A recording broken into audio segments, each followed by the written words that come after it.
Psalm 91, Under the Shadow, Bible Stories, Episode 3. Psalm 91 is a psalm of refuge. It speaks of a secret place, a shadow, a fortress, a wing, a shield, a road watched by angels, and a voice from God Himself promising deliverance. It is not a small poem about a quiet room. It is a strong psalm about shelter in a dangerous world. The dangers are named: snare, pestilence, terror, arrow, plague, lion, serpent, trouble.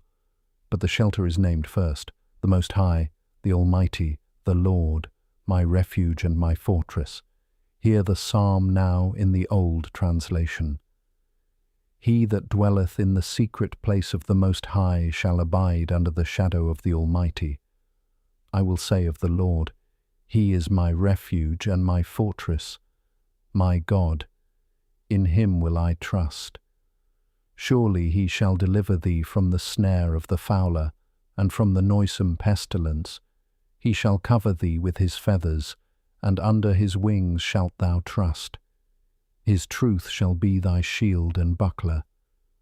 Thou shalt not be afraid for the terror by night, nor for the arrow that flieth by day, nor for the pestilence that walketh in darkness, nor for the destruction that wasteth at noonday. 1,000 shall fall at thy side, and 10,000 at thy right hand, but it shall not come nigh thee. Only with thine eyes shalt thou behold and see the reward of the wicked. Because thou hast made the Lord, which is my refuge, even the Most High, thy habitation, there shall no evil befall thee, neither shall any plague come nigh thy dwelling. For He shall give His angels charge over thee, to keep thee in all thy ways. They shall bear thee up in their hands, lest thou dash thy foot against a stone. Thou shalt tread upon the lion and adder. The young lion and the dragon shalt thou trample under feet. Because He hath set His love upon me, therefore will I deliver him. I will set him on high, because he hath known my name. He shall call upon me, and I will answer him. I will be with him in trouble. I will deliver him and honor him. With long life will I satisfy him, and show him my salvation. That is the whole psalm. Shelter first, danger named, protection promised. Then God Himself speaks. He that dwelleth in the secret place of the Most High shall abide under the shadow of the Almighty. The psalm begins with dwelling, not visiting for a moment, not running in only when afraid. Dwelling, living under the care of God, remaining in the place of trust. The image is hidden and high at the same time, the secret place of the Most High, the shadow of the Almighty. A shadow can be a relief in fierce heat. A shadow can mean nearness. To be under the shadow of the Almighty is not to be far from God, but close enough that His presence falls over the life.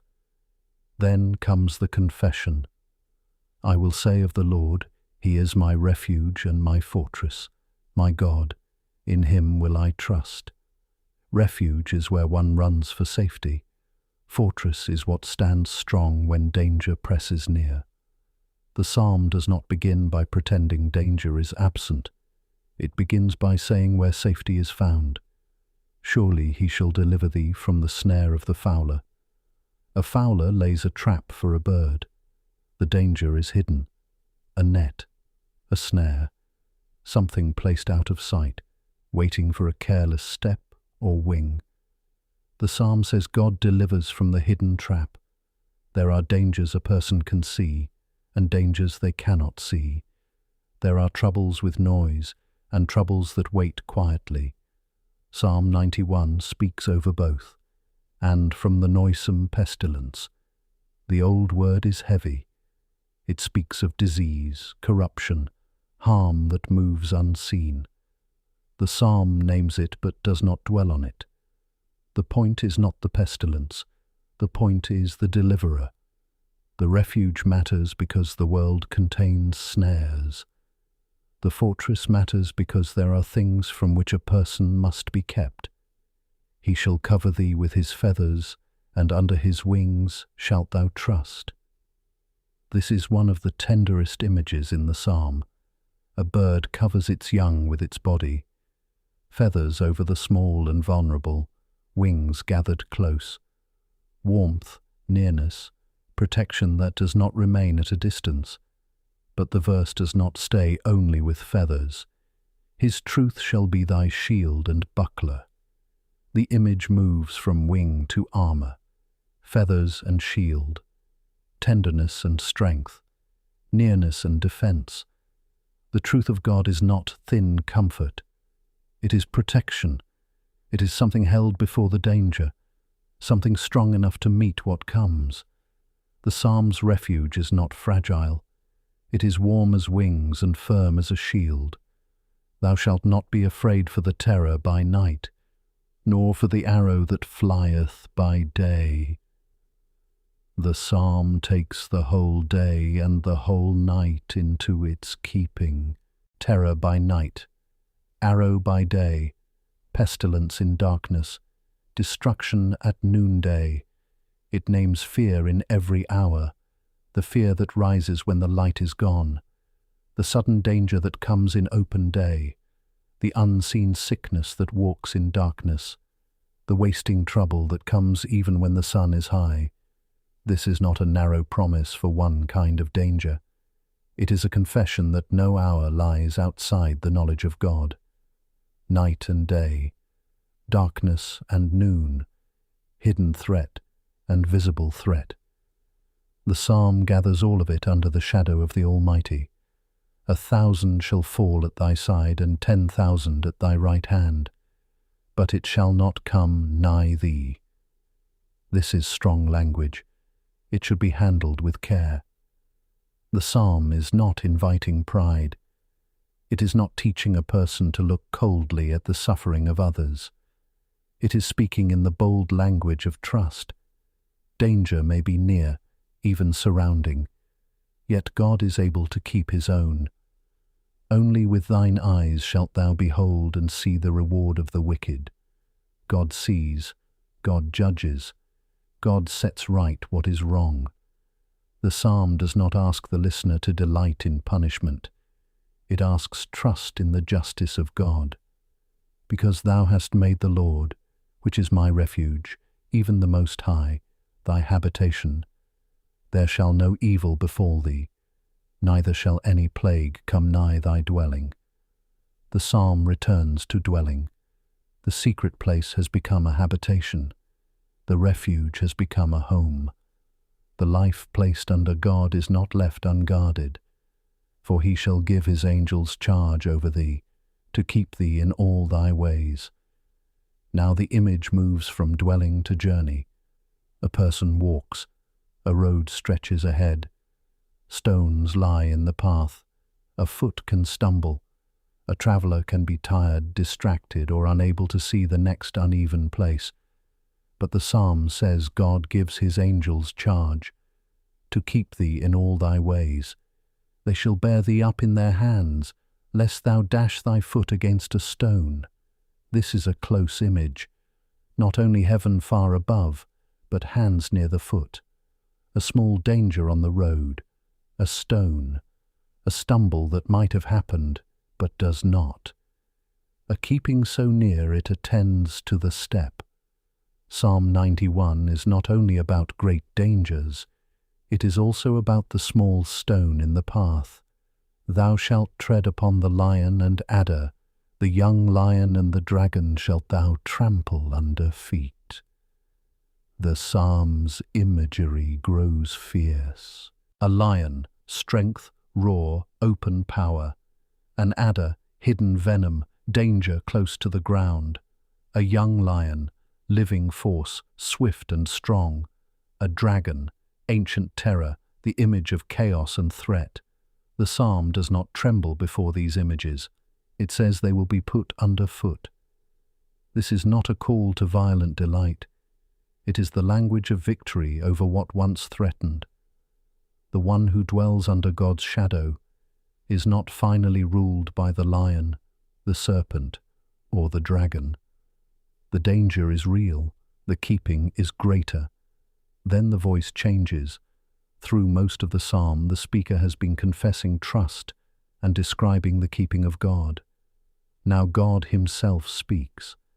Because he hath set his love upon me, therefore will I deliver him.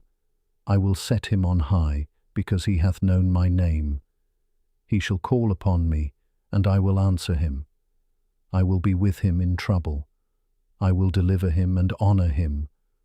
With long life will I satisfy him, and show him my salvation.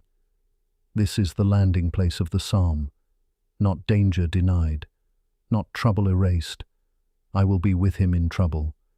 That sentence keeps the psalm honest. Trouble exists.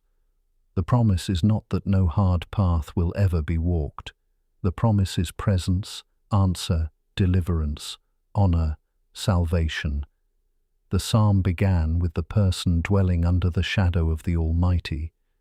It ends with God answering the one who calls. Psalm 91 has moved through shelter and danger, wing and shield, night and day, dwelling and road, lion and serpent, trouble and answer. It has not asked us to pretend the world is harmless. It has asked us to say where refuge is found. The Lord is refuge. The Lord is fortress. The Lord covers with feathers. The Lord guards with truth. The Lord commands angels. The Lord answers in trouble. The Lord shows salvation. And the one who dwells in the secret place of the Most High abides under the shadow of the Almighty. The psalm joins two kinds of protection that might seem opposite. First it says, "He shall cover thee with his feathers, and under his wings shalt thou trust." That is the language of tenderness. A bird sheltering its young. Warmth, nearness, covering, life guarded by life. It is a picture small enough for a frightened heart to understand. Then the same verse says, "His truth shall be thy shield and buckler." That is the language of battle, a shield lifted before danger, a buckler close at hand. Protection not only soft, but strong. Psalm 91 does not choose between tenderness and strength. It gives both. The Lord shelters like wings and defends like armor. His care is not fragile, and his strength is not cold. His truth is what stands between the faithful one and the fear that would master him. That matters, because fear often speaks as if it is the truest thing in the room. The psalm answers, God's truth is shield and buckler. The promise about angels is also practical. He shall give his angels charge over thee, to keep thee in all thy ways. The keeping is not abstract. It is on the road, in the ways, at the point where feet meet stones. They shall bear thee up in their hands, lest thou dash thy foot against a stone. That is a small image compared with plague, arrows, lions and dragons, a stone in the path, a foot that might strike it, a stumble that might wound. The psalm moves from great dangers to small steps because the Lord's care includes both.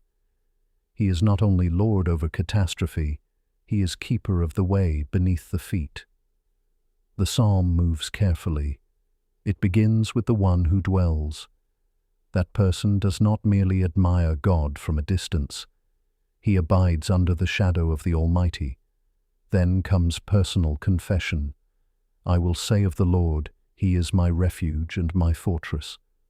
The psalm is not only teaching about God, it is teaching the mouth to confess trust in God. Then the dangers are named. The snare of the fowler, hidden danger. The noisome pestilence, unseen corruption. The terror by night, fear in darkness. The arrow by day, open attack. The pestilence that walketh in darkness. Danger moving where sight is weak. The destruction that wasteth at noonday. Danger even when the sun is high. The psalm refuses to pretend that only one kind of trouble exists. Some danger is hidden, some is obvious. Some comes in darkness, some comes in daylight. Some is close, some falls among thousands. But the Lord is not reduced by any of it. Then the imagery changes again. Feathers and wings show tenderness. Shield and buckler show strength. Angels show commanded care on the road. The foot kept from stone shows attention to small steps, not only great disasters. The lion, adder, young lion and dragon show that fierce things and poisonous things alike are under the Lord's rule. Finally, God speaks in the first person. I will deliver. I will set him on high. I will answer. I will be with him in trouble. I will deliver and honor. I will satisfy. I will show salvation. The last voice is God's own promise. The psalm is complete.